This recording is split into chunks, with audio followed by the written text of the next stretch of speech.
গল্প ডেভিল, পর্ব 5।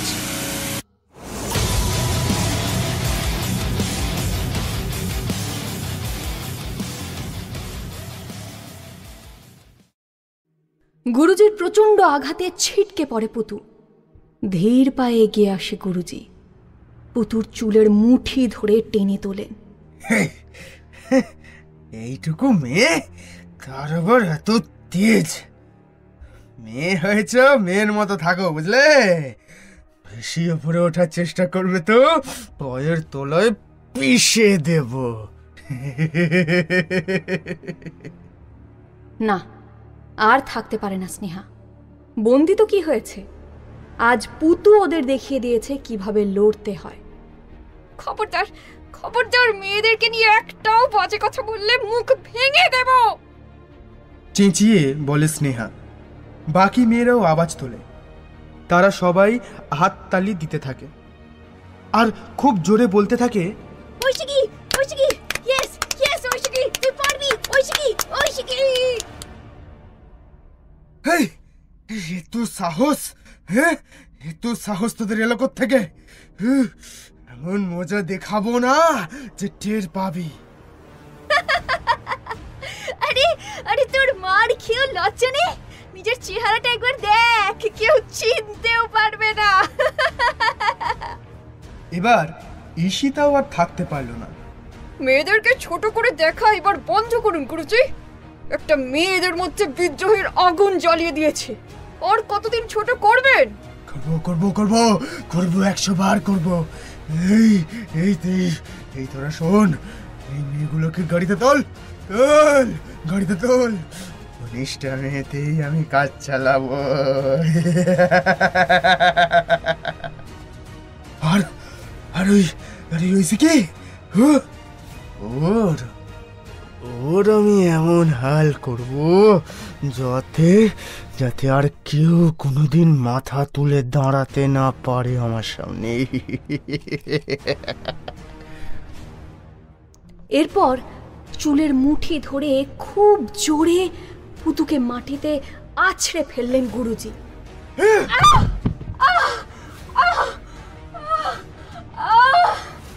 ব্যথায় চিৎকার করে উঠল পুতু।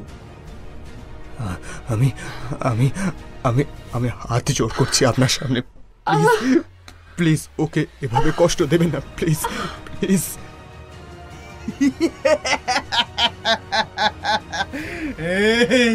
এইসব ফালতু মায়া আমার নেই। আমি তো বলেছিলাম যে আগেই আমার চাইতে বড় শয়তান আর কেউ নেই, আর কেউ নেই। আর তোমরা জানো মেয়েরা, আমার কথা না শোনার ফল কি হয় তোমরা জানো? এই তোমাদের ঐশিকিকে দেখেই তোমরা শিখবে। ঈশানকে শক্ত করে ধরে গুরুজি, তারপর ঐশিকের দিকে তাকায়। এটা তোর ভাই হয় না? একে যদি ছুঁড়ে ফেলে দি তাহলে বাঁচাতে পারবি?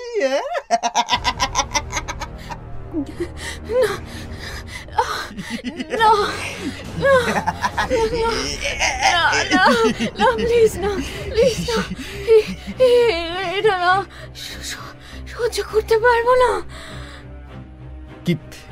কি করছেন কি আপনি? আরে আরে কি করছেনটা কি?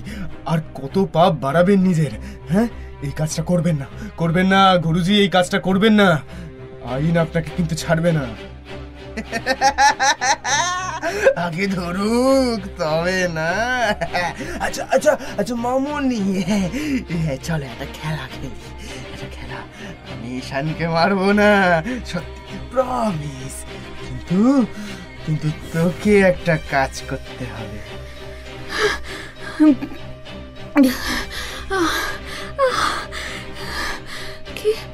কি কাজ? খুব সোজা। ওই যে চাবুকটা দেখছিস, হ্যাঁ ওটা নে তারপর তারপর তোর বন্ধুদের কাছে যা, আমার লোকেরা ওদের গাড়ি তুলবে, আর আর তার আগেই ওদের প্রত্যেককে 5টা করে চাবুক মারবি। কিরে পারবি তো? না হলে কিন্তু আমি কথা রাখতে পারবো না। আপনি আপনি কি পাগল? হ্যাঁ, ও কি করে ওর বন্ধুদের মারবে? তাহলে আমরা এই বাচ্চাটাকে নিয়ে লোফালুপি খেলি। এসো সুরা সুরা যেসো 1 2। ঐশিকি শোন, তুই মার আমাদের, আমরা সব সহ্য করব, সব। আর আমাদের কথা ভাবতে হবে না, আমরা মনে করবো যে খুব লাকি আমরা, তোর মতো বন্ধু সবার হয় না রে। কান্নায় ভেঙে পড়ে স্নেহা।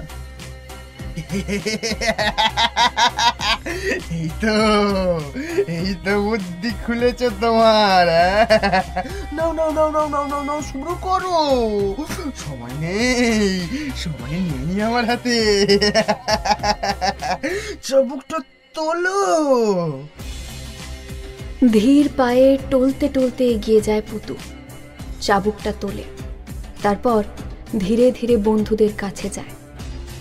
ওরা সবাই পুতুকে জড়িয়ে ধরে, কেঁদে ওঠে সবাই।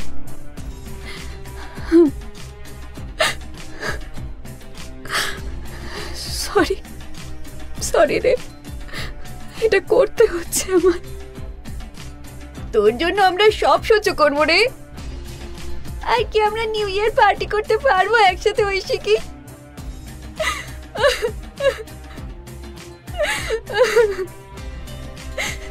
জানি না রে।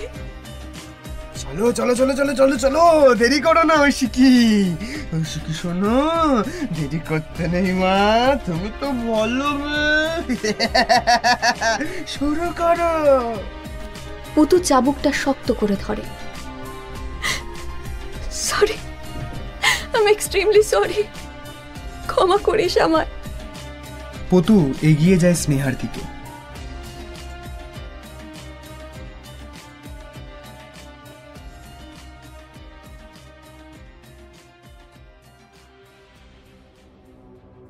অভিষেককে এই রূপে দেখে তপনবাবু আঁতকে ওঠেন। ডেভিল! সবাই ভয়ে পিছিয়ে যায়, আর ওই লোকটা বিস্ফারিত চোখে ডেভিলকে দেখতে থাকে। বলবি না তাই তো? হ্যাঁ, তাহলে তুইও আমার কাজের নোস। লোকটার গলা নিজের হাতের মধ্যে চেপে ধরে ডেভিল। আরে আরে আরে আরে কি করছেন অভিষেক? আরে অভিষেক বাবু কি করছেন নাকি? ছাড়ুন। ঘাটটা একদিকে কাত করে তপনবাবুর দিকে তাকায় ডেভিল। তপনবাবু ঢোক গেলে।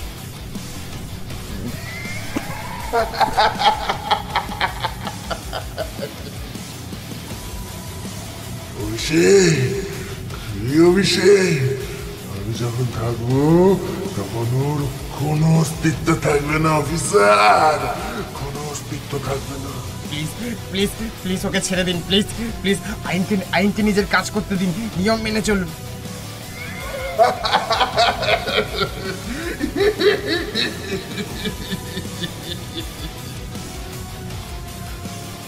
নিয়ম এই পৃথিবীর লোকেদের জন্য নিয়ম। I am out of the world.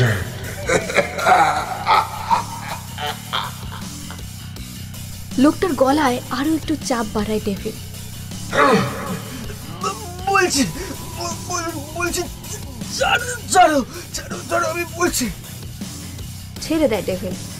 মাটিতে আছড়ে পড়ে লোকটা, হাঁপাতে থাকে। তারপর দম নিয়ে এক এক করে সব বলে ওদেরকে। আড্ডাটা কোথায় সেটাও জানায়। এই তোমরা এক্ষুনি অফিসে ফোন করে দাও, আরো লোক লাগবে, ওদেরকে ছাড়বো না কিছুতেই। অভিষেক বাবু আপনি আরে আরে কোথায় গেলেন উনি? ডেভিল ততক্ষণে উপরের বারান্দা থেকে লাফ দিয়েছে নিচে, তারপর এক লাফে পাঁচিলের উপর, সেখান থেকে রাস্তা। কিছু কুকুর ওখানে জটলা করছিল, ডেভিলকে দেখে তেড়ে এলো, কিন্তু তারপরই ল্যাজ নেড়ে আনুগত্য জানালো ওকে। রাস্তার দুপাশে সরে দাঁড়ালো তারা। দৌড়ে চলেছে ডেভিল।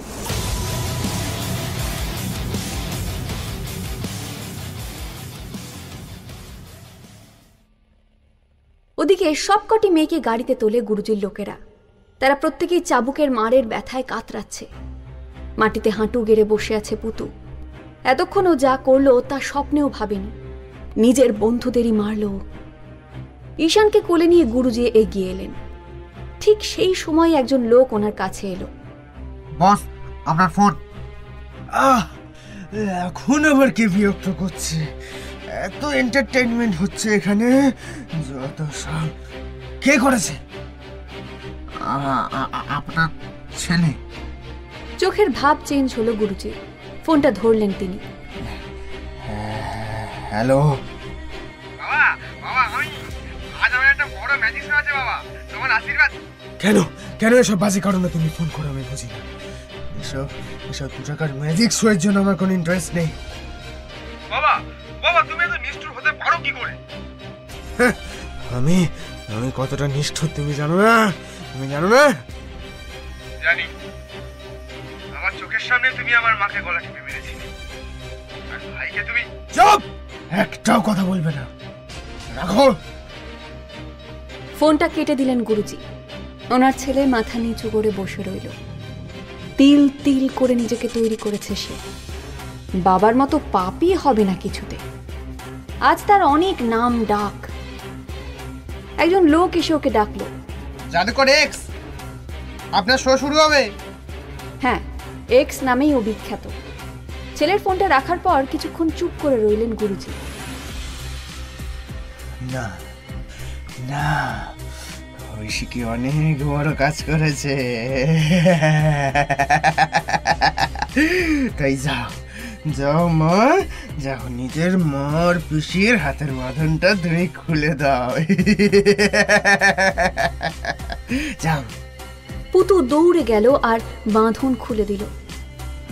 এবার এবার এবার আপনি ঈশানকে ছেড়ে দিন, এবার ওকে ছেড়ে দিন। দেব দেব, ঠিক দেব। জানেন, আমার ছেলে আমায় ফোন করেছিল। খুব বড় জাদু করো, খুব বড়।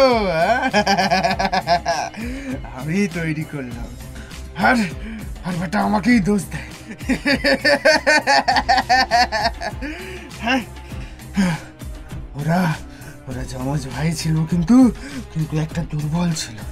আর আর আমার দুনিয়ায় তো দুর্বলের কোনো জায়গা নেই। তাই আমি তাকেই তৈরি করব যে যোগ্য।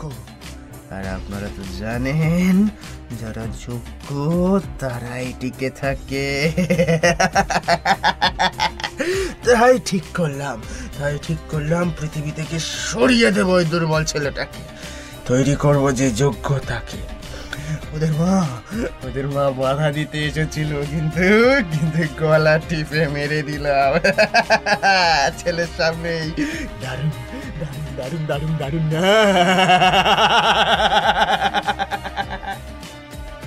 আর তারপর ওই দুর্বল ছেলেকে ছাদ থেকে ছুঁড়ে ফেলে দিলাম।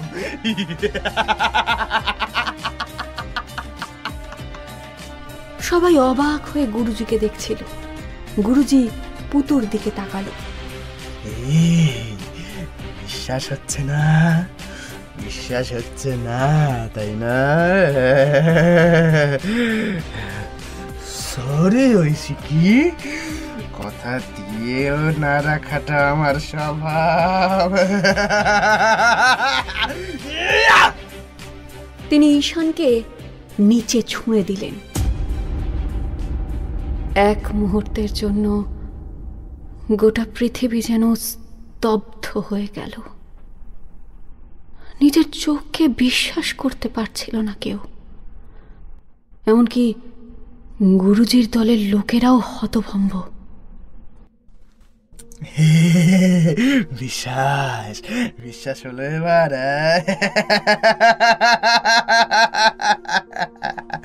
তোমার শাস্তি ঐশী, এটাই তোমার শাস্তি। পুতু চোখে অন্ধকার দেখে। ভাই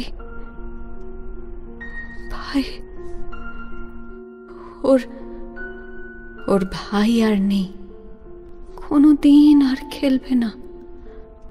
আর ওর পিসি ওর জন্য ওর জন্য পিসির এত বড় ক্ষতি হলো, কি জবাব দেবে? ধীর পায়ে এগিয়ে এলো ঈশিতা। একবার গুরুজিকে দেখল, আর একবার যেদিকে ঈশানকে ফেলা হলো সেই দিকে দেখল। গুরুজি তখনও হেসেই চলেছেন।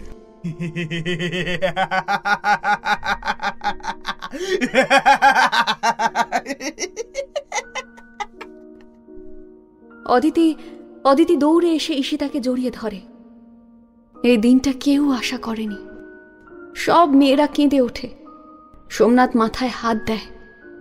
কি হলো এটা? সবাই তখন ঈশিতাকে দেখছে। গলাটা ধরে এসেছে ওর, কিন্তু কোনো কথা বের হচ্ছে না। অনেকক্ষণ পর ওর গলা চিরে একটা চিৎকার বেরিয়ে এলো।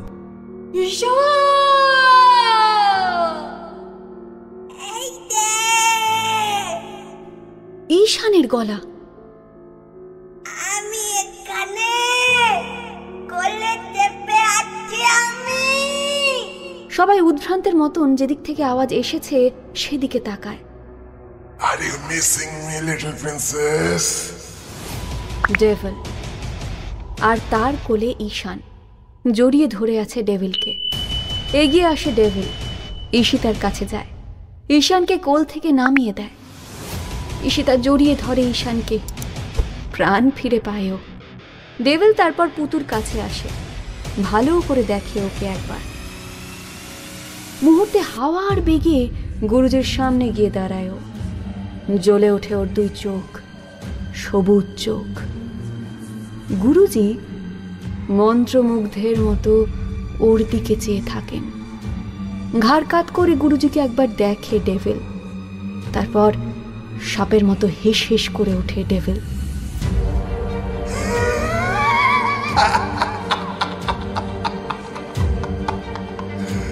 Hello, brother. Let's play the game again.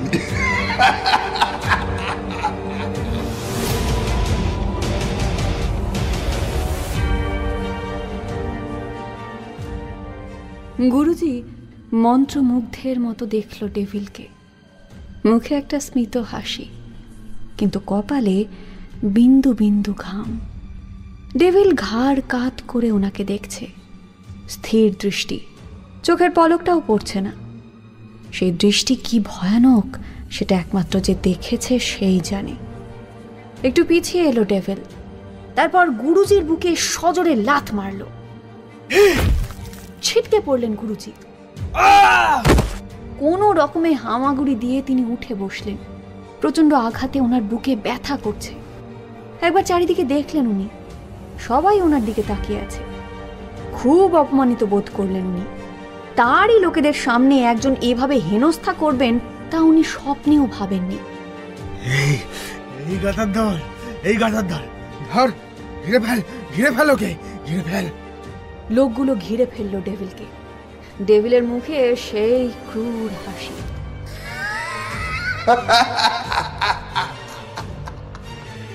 একবার ঘাড় কাত করে দেখে নিল সবাইকে। একজন সাহস করে একটা চাকু নিয়ে হামলা করলো।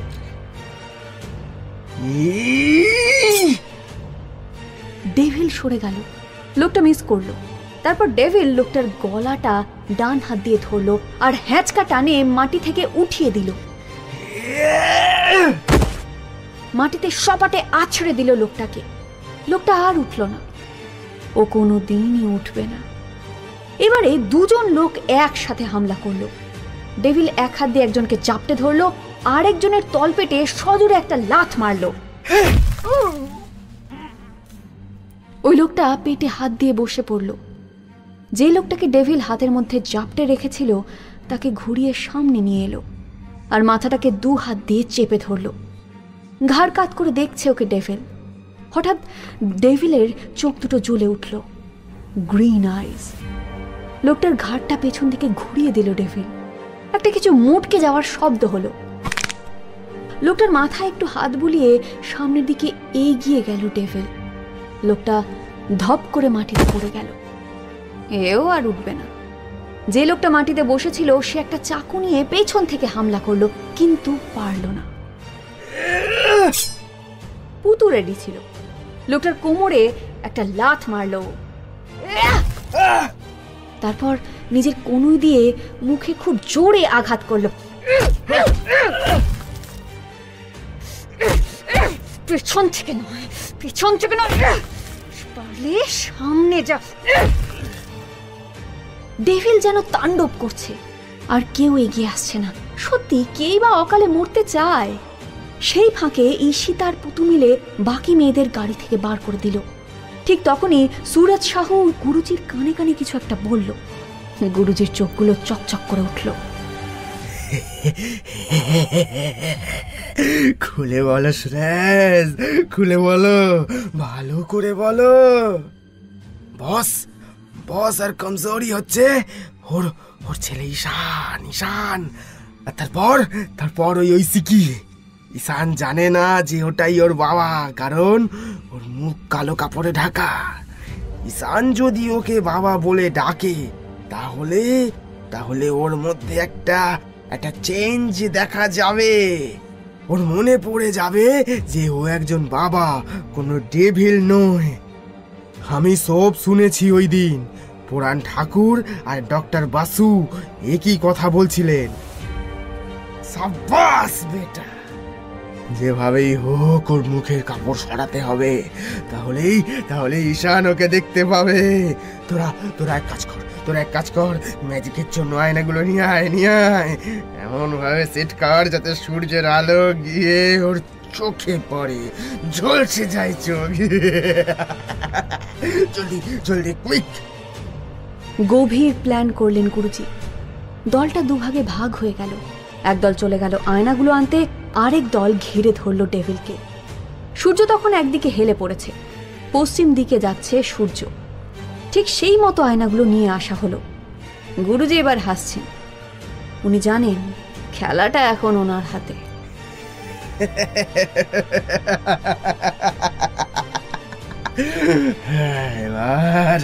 এবার কোথায় যাবে ডেভিল? একটা আয়না নিয়ে ডেভিলের সামনে বসালো একজন। ঠিকরে পড়লো আলো ডেভিলের চোখে। হাত দিয়ে চোখ ঢেকে যখন ডেভিল অন্যদিকে তাকাতে গেল, তখনই আরেকজন সেই দিকে আয়না নিয়ে দাঁড়িয়ে গেল। তাকাতে পারছে না ডেভিল, যেদিকে তাকাচ্ছে সেই দিকেই আয়না, চোখ ঝলসে যাচ্ছে। আর ঠিক তখনই গুরুজি ইশারা করলেন। একজন ছুটে এসে ডেভিলের মুখ থেকে কালো কাপড়টা খুলে নিল। চমকে উঠল ঈশিতা। অভি, তুমি? নিজের চোখকে বিশ্বাস করতে পারছি না। শেষে কিনা অভি। গুরুজির লোকেরা যারা ডেভিলকে ঘিরেছিল তারা এবার সরে গেল।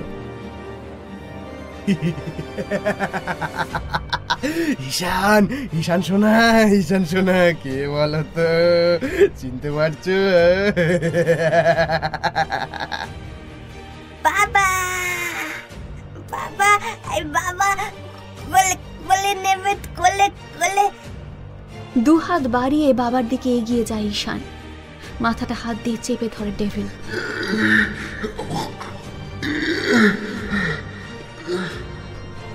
তাল সামলাতে না পেরে মাটিতে পড়ে যায়। মাথাটা ঘুরছে ওর।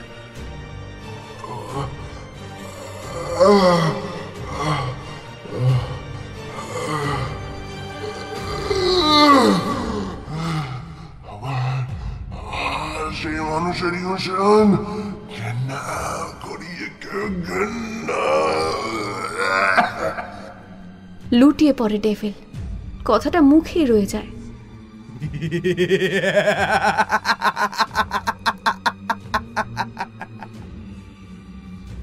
পুতুর দিকে তাকান গুরুজি। ভুরু নাচিয়ে ব্যঙ্গ করেন উনি। আজ আমার প্রমাণ হলো যে আমার থেকেও বড় শয়তান কেউ নেই। Hats off to you, Guruji. Hats off to you.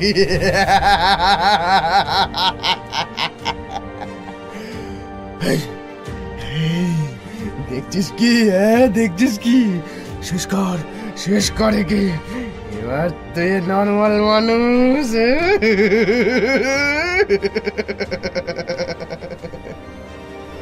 লোকগুলো এগিয়ে যায় অভির দিকে।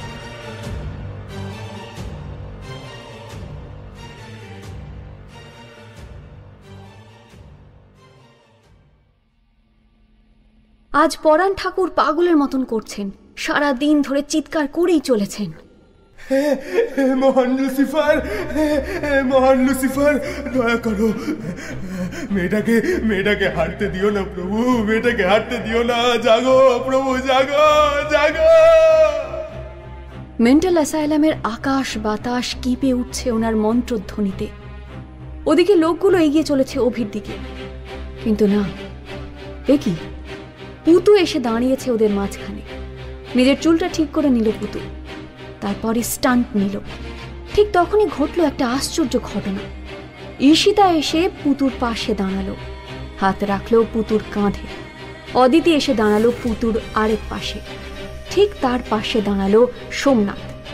স্নেহা, স্নিগ্ধা, রূপসা, উজ্জয়িনী, আরিত্রী, এক এক করে সব মেয়েরা ওদের পাশে এসে দাঁড়ালো। অভিজিৎ বাবু এতক্ষণ কিছু করতে পারেননি, তিনিও ওদের পাশে দাঁড়ালেন। ঐশিকী মা, মা তোমার ব্যাগ আমি কুড়িয়ে নিয়েছিলাম। Thank you uncle.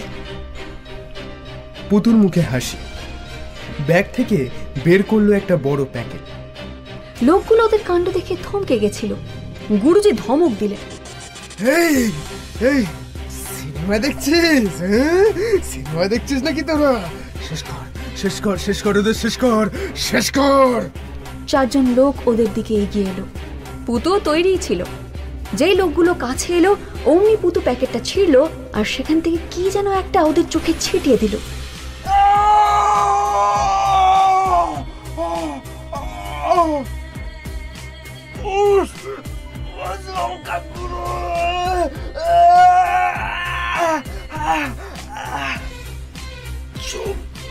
চোখ জ্বলছে বস।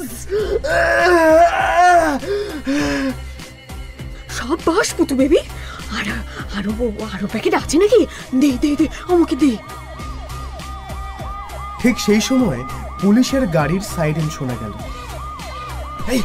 এই ছেলেরা এখনকার মতো আমাদের পালাতে হবে। সুরাজ, আমাদের গাড়ি বের করো। এই কথাটা বলে উনি যেই এগিয়েছেন, হঠাৎ পায়ে কি একটা হ্যাঁচকা টানে উনি মাটিতে পড়ে গেলেন। চমকে তাকিয়ে দেখেন পুতু, হাতে চাবুক। সপাং করে একটা আওয়াজ হলো।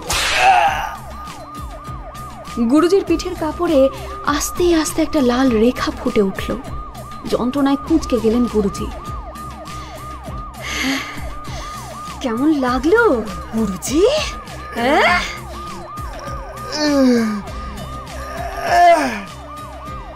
তারপর চালু হলো এলো পাথারি মার।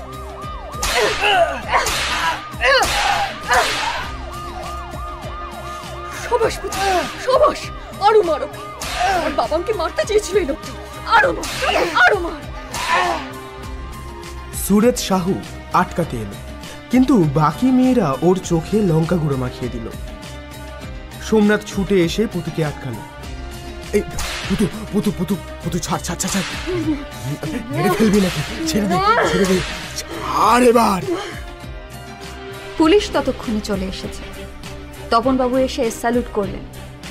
স্যার, আমরা এসে গেছি স্যার। Thank you Tapan. আজ যা দেখলাম কি বলবো। শোনো, শিগগিরই গুরুজিকে অ্যারেস্ট করো। ওই যে গুরুজি পালাচ্ছে। গুরুজি তখন দৌড়ে ছাদে পালাবার চেষ্টা করছে। বাড়ির পেছনে ঘন জঙ্গল, একবার পালাতে পারলে আর কেউ ওকে খুঁজে পাবে না। ছাদে উঠে এসেছেন গুরুজি, পেছনে পুলিশ ওনাকে খুঁজছে। গুরুজি দৌড়ে ছাদের পেছনে চলে গেলেন আর থমকে দাঁড়িয়ে গেলেন। কেউ ওনার পথ আটকাল।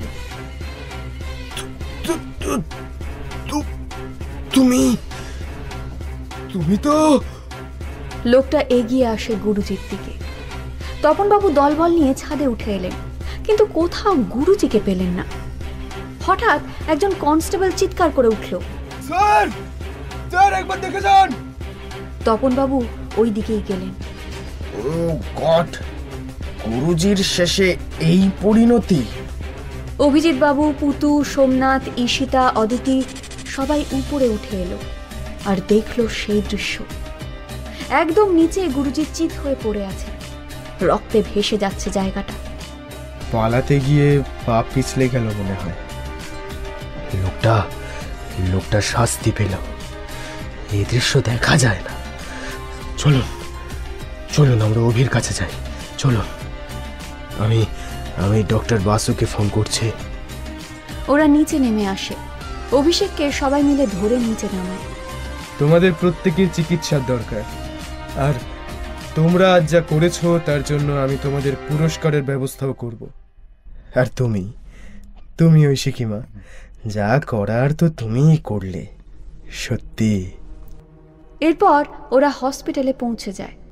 অভির জ্ঞান ফিরে আসে। অভিজিৎ বাবুকে দেখে ধরফর করে উঠে বসেও। স্যার স্যার স্যার স্যার ওদের কিডন্যাপ করেছে কেউ। একটা লোককে আমি ধরেছি স্যার। তপনবাবু সব জানেন। প্লিজ স্যার, প্লিজ, আমার বউ, ছেলে মেয়ে, সাথে দাদা বৌদি, প্লিজ স্যার। শান্ত হন, আপনি শান্ত হন। ওরা ঠিক আছে, ওই তো দেখুন। ঈশিতা, ঈশান আর পুতুকে দেখে অভিষেক শান্ত হয়। এরপর ডক্টর বাসু অভিষেকের দিকে তাকান। আজ আপনি রেস্ট নিন, কাল আমি কিছু কথা বলবো, আপনারাও বাড়ি যান। পুতুর বন্ধুদের মা বাবারাও চলে আসেন। তারা তাদের মেয়েদের ফিরে পেয়ে খুব খুশি, কিন্তু একজনের মনে শান্তি নেই। সে হলো অভিজিৎ বাবু। তার এত বছরের অভিজ্ঞতা বলছে গুরুজির মৃত্যুটা পা পিছলে হয়নি। তিনি যদি কিছু ধরে নামতে যেতেন আর পা পিছলে যেত, তাহলে তার চিহ্ন থাকতো। এত দূর গিয়ে উনি পড়তেন না, কাছাকাছি কোথাও পড়তেন। তাহলে কিভাবে?